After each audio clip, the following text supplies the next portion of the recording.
الحمدللہ رب العالمین والصلاۃ والسلام علی سید الانبیاء والمرسلین اما بعد فاعوذ باللہ من الشیطان الرجیم بسم اللہ الرحمن الرحیم وما ينطق عن الهوى ان هو الا وحی یوحی۔ تقدیر اور اس کے متعلقات کے بارے میں حدیث نمبر 2۔ حضرت مسلم بن یسار رضی اللہ تعالیٰ عنہ کی روایت میں کہ حضرت عمر بن خطاب رضی اللہ تعالیٰ عنہ سے سوال کیا گیا کہ قرآن مجید کی آیت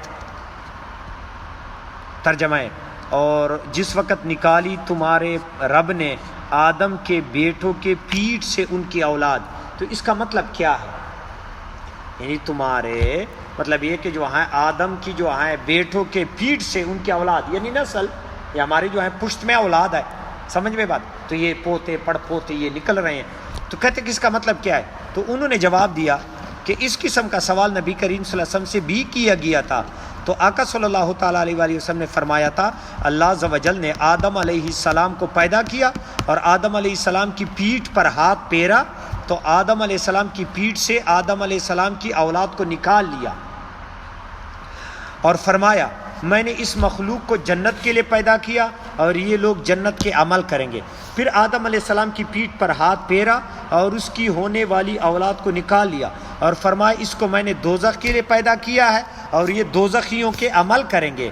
نبی کریم صلی اللہ علیہ وسلم کی اس تفسیر کو سن کر حاضرین میں سے کسی نے دریافت کیا یا رسول اللہ صلی اللہ تعالیٰ علیہ وسلم پھر یہ عمل کس امید پر کیے جائیں گے، پھر کس امید پر کیے جائیں؟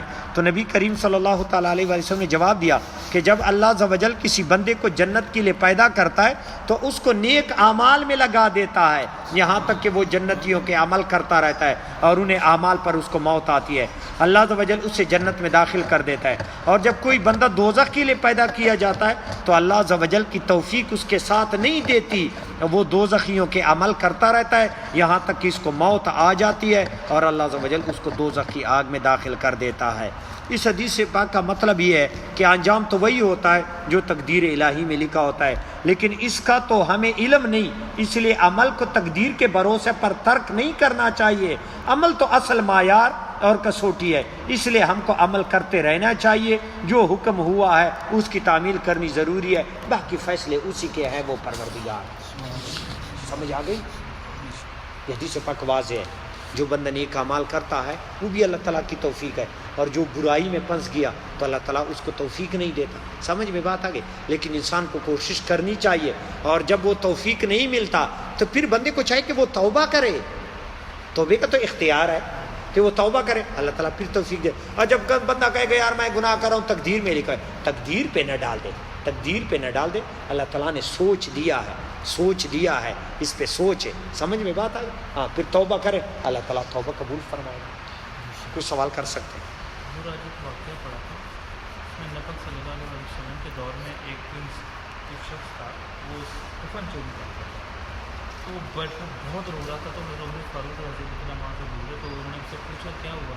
اس نے کہا مجھ سے بہت بڑا گناہ سے ہوا۔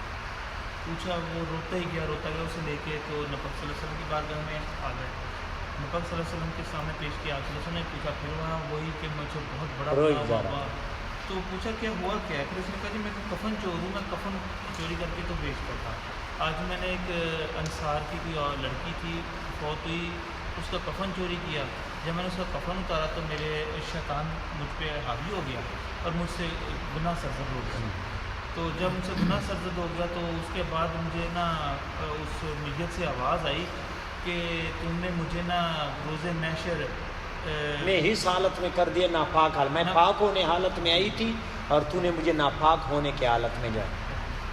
آپ کو اس کا پتہ تو ذرا آپ؟ ہاں، اس طرح جو ہے وہ تھا، تو وہ جو ہے رو رہا تھا۔ مجھ سے بھی جو ہے وہ حدیث پاک، مجھے جو ہے پورا یاد نہیں، لیکن آپ کے حدیث پاک سے جو ہے مجھے یاد آ گیا کہ وہ عورت کہنے لگی تھی کہ میں پاک ہوں، یعنی غسل دے کے میں آئی تھی اور تو نے مجھے ایسا کر دیا کہ قیامت کے دن میں ناپاک اٹھوں گی، تو میں نے اللہ تعالیٰ کی بارگاہ میں تیرا یہ مسئلہ پیش کر دینا ہے۔ تو وہ آگے تھا کہ وہ نا اتنا آپ صلی اللہ علیہ وسلم نے فرمایا ہاں تم سے واقعی بہت بڑا گناہ سرزد ہو گیا۔ اچھا، جب اس نے یہ سنا تو اس کو تو یقین ہو گیا تو اب تو میری معافی نہیں ہے، تو آپ نبی صلی اللہ علیہ وسلم کے زمانے مبارک سے یہ لفظ نکل گئے ہیں، تو وہ اتنا رویا وہاں سے بھاگ گیا پہاڑوں کی طرف، پہاڑوں پہ جا کے روتا رہا۔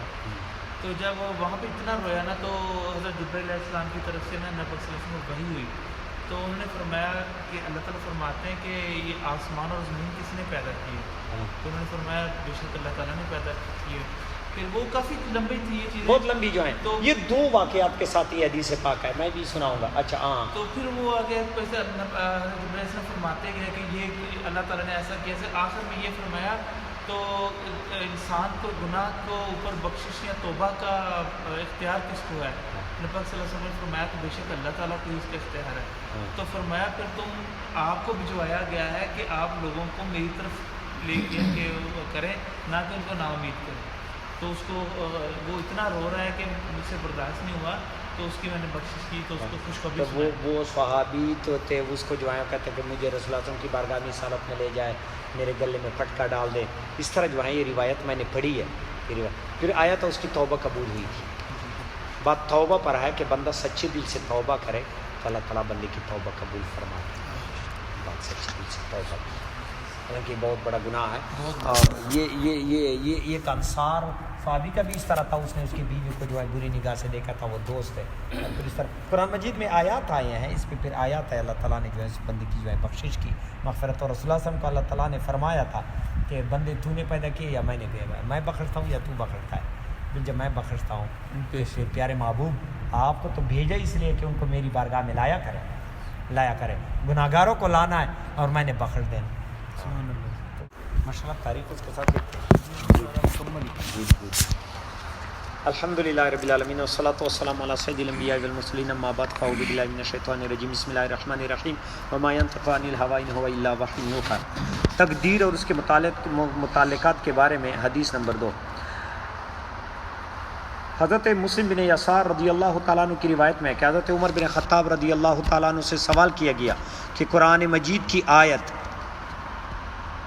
ترجمہ ہے، اور جس وقت نکالی تمہارے رب نے آدم کے بیٹوں کے پیٹ سے ان کی اولاد، تو اس کا مطلب کیا ہے؟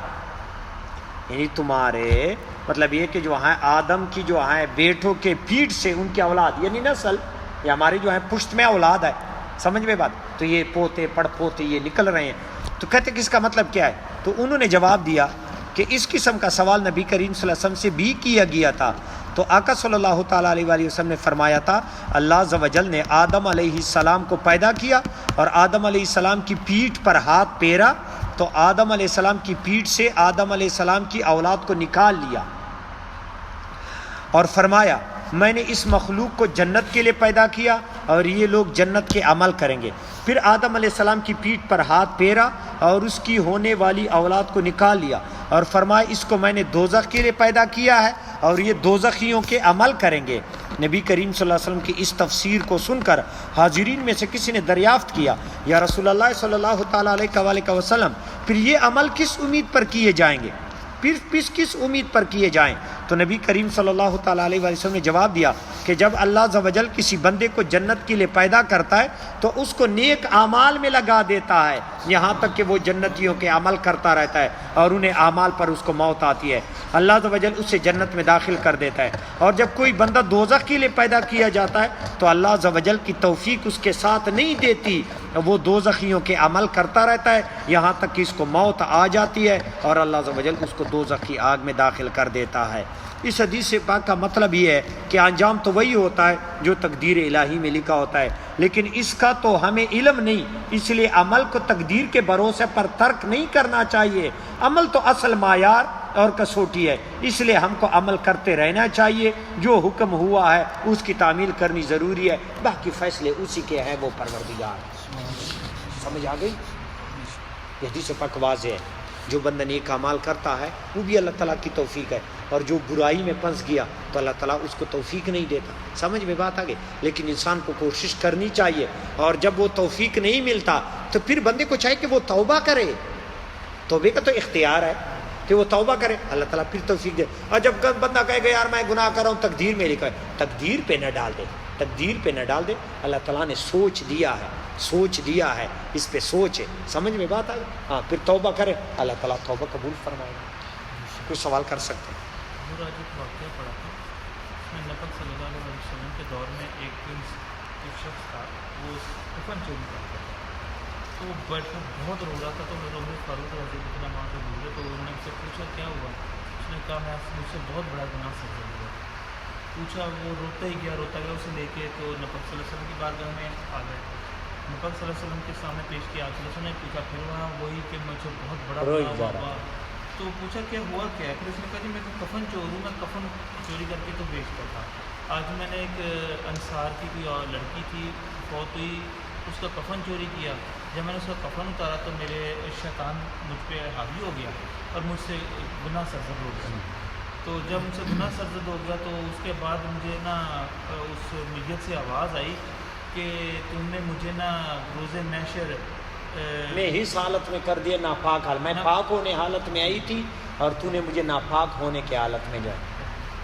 آپ کو اس کا پتہ تو ذرا آپ ہاں اس طرح جو ہے وہ تھا تو وہ جو ہے رو رہا تھا. مجھ سے بھی جو ہے وہ حدیث پاک اب مجھے جو ہے پورا یاد نہیں، لیکن آپ کے حدیث پاک سے جو ہے مجھے یاد آ گیا کہ وہ عورت کہنے لگی تھی کہ میں پاک ہوں، یعنی غسل دے کے میں آئی تھی اور تو نے مجھے ایسا کر دیا کہ قیامت کے دن میں ناپاک اٹھوں گی. تو میں نے اللہ تعالیٰ کی بارگاہ میں تیرا یہ مسئلہ پیش کر دینا ہے. تو دور وہ آگے تھا کہ وہ نا اتنا آپ صلی اللہ علیہ وسلم نے فرمایا ہاں تم سے واقعی بہت بڑا گناہ سرزد ہو گیا. اچھا جب اس نے یہ سنا تو اس کو تو یقین ہو گیا تو اب تو میری معافی نہیں ہے. تو آپ نبی صلی اللہ علیہ وسلم کے زمانے مبارک سے یہ لفظ نکل گئے ہیں. تو وہ اتنا رویا وہاں سے بھاگ گیا پہاڑوں کی طرف، پہاڑوں پہ جا کے روتا رہا. تو جب وہاں پہ اتنا رویا نا تو حضرت جبرائیل علیہ السلام کی طرف سے نا نبی صلی اللہ علیہ وسلم کو وحی ہوئی. تو انہوں نے فرمایا کہ اللہ تعالیٰ فرماتے ہیں کہ یہ آسمان اور زمین کس نے پیدا کی؟